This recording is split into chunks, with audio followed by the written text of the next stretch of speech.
সুবীর দাসের বই থেকে লাভ ক্ষতির অঙ্ক নিয়ে এই ভিডিওতে আলোচনা করব। চলো শুরু করা যাক। এক ভদ্রলোক 800 টাকা একটা রেডিও কিনে তার ওপর 400 টাকা খরচ করে। সে রেডিওটি এত টাকায় বিক্রয় করলে শতকরা লাভ কত হবে?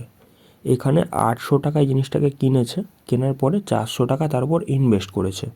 তাহলে তার টোটাল ইনভেস্টমেন্ট কত যাচ্ছে? টোটাল খরচ হয়ে যাচ্ছে 1200 টাকা।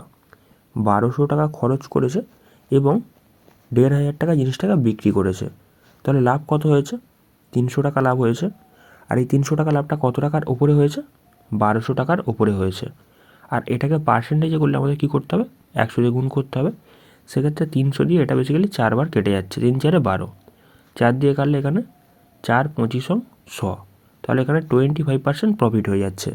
এখানে তোমার অপশান সি কারেক্ট অ্যান্সার। একটি দ্রব্যের ক্রয় মূল্য এত টাকা, দ্রব্যটিকে 7% লাভে বিক্রয় করতে হলে বিক্রয় মূল্য কত হবে? এখানে বেসিক্যালি 7840, এর যদি আমি 7% বার করি সেক্ষেত্রে কত হচ্ছে দেখো, একটা শূন্য কেটে যাচ্ছে। এটাকে 7 দিয়ে গুণ করলে কত হচ্ছে? 4 7 28 8, হাতে থাকলো এখানে 2, এখানে 27 56 2 58 8, হাতে থাকলো 5, 7 7 49 আর 5 কত হচ্ছে? 54। আর এখানে তলায় একখানা শূন্য থাকার কারণে একটা ঘর আগে পয়েন্ট বসে যাচ্ছে। আর এই টাকাটা কোথায় অ্যাড হবে? বেসিক্যালি মূলধনের সাথে অ্যাড হবে। সেক্ষেত্রে 7840 যদি যোগ করি সেক্ষেত্রে পয়েন্ট এই লাস্টে, তার আগে 8, এখানে কত হয়ে যাচ্ছে তাহলে? 8, এখানে 13 3, হাতে থাকলো 1 8। তাহলে এইটা অ্যান্সার হয়ে যাচ্ছে। এটা কোথায় আছে দেখো? অপশান এতে আছে। 270 টাকায় একটা দ্রব্য বিক্রয় করে এত % লাভ হলে দ্রব্যটির ক্রয়মূল্য কত ছিল? এখানে 100 টাকার জিনিস যদি আমি 112.5 এত টাকায় বিক্রি করি সেক্ষেত্রে 12.5% লাভ হচ্ছে। সেক্ষেত্রে এখানে কি বলে দিয়েছে? 112.5 এর ভ্যালু 270 টাকা। আর জিজ্ঞাসা করছে ক্রয়মূল্য কত ছিল। সেক্ষেত্রে 100-র ভ্যালুটা আমাকে বার করে নিতে হবে। এখানে যদি আমি পয়েন্টটাকে তুলি, ওপর এখানে শূন্য চলে আসছে। 5 দিয়ে কাটলে এখানে কত হচ্ছে? 5 দিয়ে কাটলে 5 দুগুণে 10, 5 দুগুণে 10, 5 5 25, 5 5 25, 5 4 20। এখানে যদি 25 দিয়ে কাটি সেক্ষেত্রে 9 25 225, এখানে 25 দিয়ে কাটলে 4 25 100, এখানে শূন্য চলে আসছে।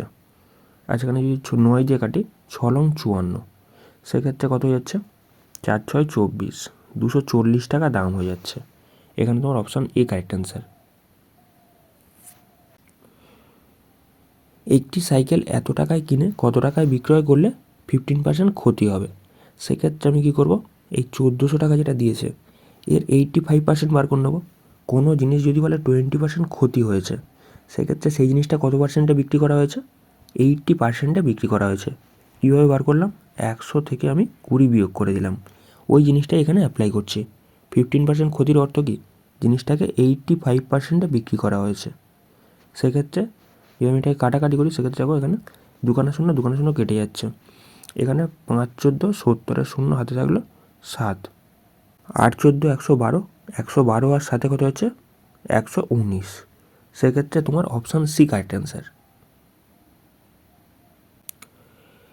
একটি বই এত টাকায় বিক্রয় করে 20% ক্ষতি হলে বইটির ক্রয়মূল্য কত টাকা ছিল?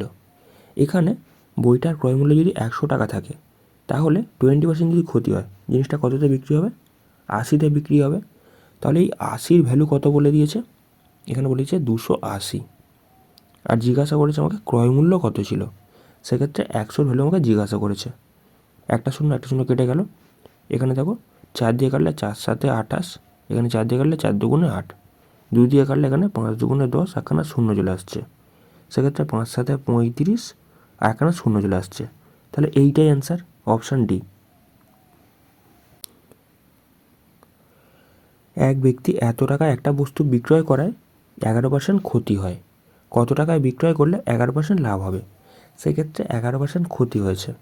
100 টাকার জিনিস যদি আমি 89-এ বিক্রি করি সেক্ষেত্রে আমার 11 টাকা ক্ষতি হয়। সেক্ষেত্রে 89 এর ভ্যালু কত বলে দিয়েছে? 178 টাকা। আর জিজ্ঞাসা করেছে 11% যদি লাভে বিক্রি করতাম।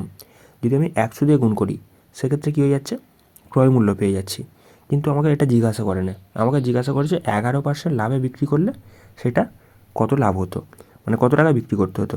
যদি 100 টাকার জিনিস 11% লাভ পেতে চাই, সেক্ষেত্রে কত টাকা বিক্রি করতে হবে? 111 টাকা। সেক্ষেত্রে 111 ভ্যালুটা আমাকে জিজ্ঞাসা করেছে। এখানে দেখো 89 এটা দুবার কেটে যাচ্ছে, সেক্ষেত্রে গুণ করলে কত হচ্ছে? এখানে 2 2 2, তাহলে এখানে এত টাকায় বিক্রি করতে হবে। Option A correct answer. এক ব্যক্তি এত টাকায় একটা বই বিক্রয় করায় 10% লাভ হয়, কত টাকায় বইটি বিক্রয় করলে 15% লাভ হবে? এখানে 330 টাকায় বিক্রয় করায় 10% লাভ হয়েছে, তাহলে এটা হয়ে যাচ্ছে 110-এর ভ্যালু। আর জিজ্ঞাসা করেছে বইটিকে 15% লাভ পেতে হলে জিনিসটাকে কততে বিক্রি করতে হবে, সেক্ষেত্রে আমাকে 115-এর ভ্যালুটা বার করে নিতে হবে। সেক্ষেত্রে 110 দিয়ে এটা 3বার কেটে যাচ্ছে, এটাকে গুণ করলে কত হচ্ছে? 3 5 15, 5 হাতে থাকলো 1, 3 একে 3 একে 4, আবার 3 একে 3, তাহলে এইটাই অ্যান্সার। এটা দেখো অপশান সিতে আছে। বিক্রয় মূল্যের উপর 20% লাভ হলে ক্রয় মূল্যের উপর লাভের হার কত? এখানে বেসিক্যালি 20% মানে কত? 1/5, মানে এখানে সেলিং প্রাইস কত বলে দিয়েছে? 5 টাকা, আর এখানে প্রফিট হয়েছে 1 টাকা। তাহলে কস্ট প্রাইস কীভাবে বেরোবে? Cost price basically selling price থেকে প্রফিট বিয়োগ করে দেবো, মানে এখানে কস্ট প্রাইস হচ্ছে 4 টাকা। সেক্ষেত্রে এখানে বলেছে ক্রয় মূল্যের উপর লাভের হার কত? 1 টাকা লাভ হয়েছে 4 টাকার ওপরে, আর এটাকে আমাকে পার্সেন্টেজ বার করতে বলেছে। সেক্ষেত্রে কত হচ্ছে? 4 25 100, 25% এখানে প্রফিট হয়েছে। Option B correct answer. বিক্রয় মূল্যের উপর 20% ক্ষতি হলে ক্রয় মূল্যের উপর ক্ষতির হার কত? এখানে ওই একই জিনিস, 20% মানে কত? 1/5। এখানে সেলিং প্রাইস হয়েছে তোমার 5 টাকা, আর এখানে লস হয়েছে কত? ক্ষতি হয়েছে কত? বলেছে 1 টাকা। সেক্ষেত্রে আমি যদি কস্ট প্রাইস বার করতে চাই, কীভাবে বার করব? এখানে সেলিং প্রাইসের সাথে লসটাকে যোগ করতে হবে, মানে 6 টাকা হয়ে যাচ্ছে আমার এখানে কস্ট প্রাইস।